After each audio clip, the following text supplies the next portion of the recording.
J'étais tout jeune cinéaste quand elle m'a emmené au Maroc. J'ai fait 2 films avec elle. J'en ai refait un en 88. Et dans cette foulée-là, récemment, depuis quelques temps, j'ai essayé de faire un film. C'est celui qu'on se présente ce soir, ici dans le cadre du festival.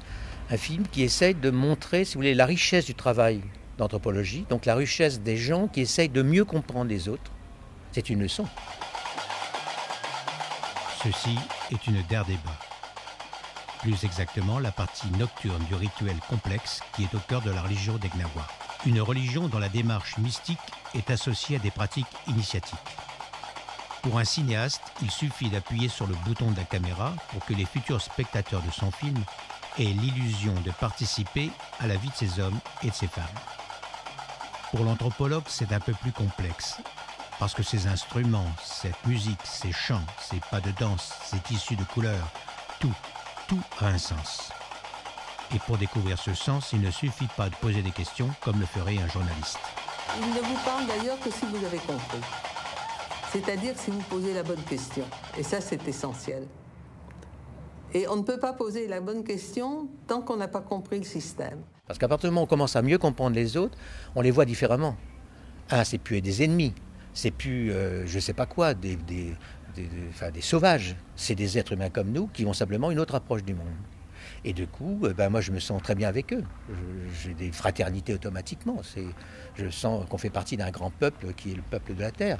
Je pense que si ce savoir, cette connaissance interculturelle se faisait vraiment, en dehors des petits films exotiques qu'on nous donne à la télévision, je dirais que c'est peut-être un bon moyen pour lutter contre la discrimination, contre la xénophobie et le racisme.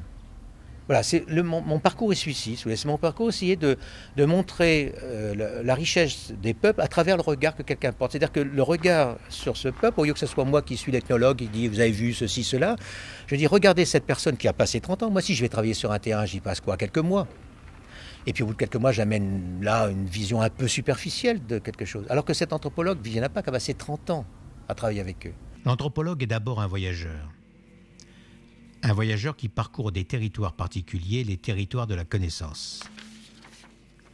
Pour prolonger l'analogie, disons que Viviana Pack possède depuis longtemps la carte du territoire dans lequel nous entraîne Al-Ayashi. يعني دردبة عندنا حنا عند الناس القدام تيقولوا المجمع يعني بحال واحد المجمع إلا خصك فيه واحد خصك تقلب عليه. Voilà, c'est ça qui m'intéressait. Si vous voulez, c'était une leçon d'anthropologie que j'essaye de donner, mais plus qu'une leçon d'anthropologie, une leçon de vie. Si dans votre vie quotidienne, vous êtes aussi exigeant que cette femme, Viviana Pack, ou que Maurice Godelier, vous verrez que le regard que vous porterez sur la vie est bien plus riche. Et du coup, le monde vous semblera bien plus riche.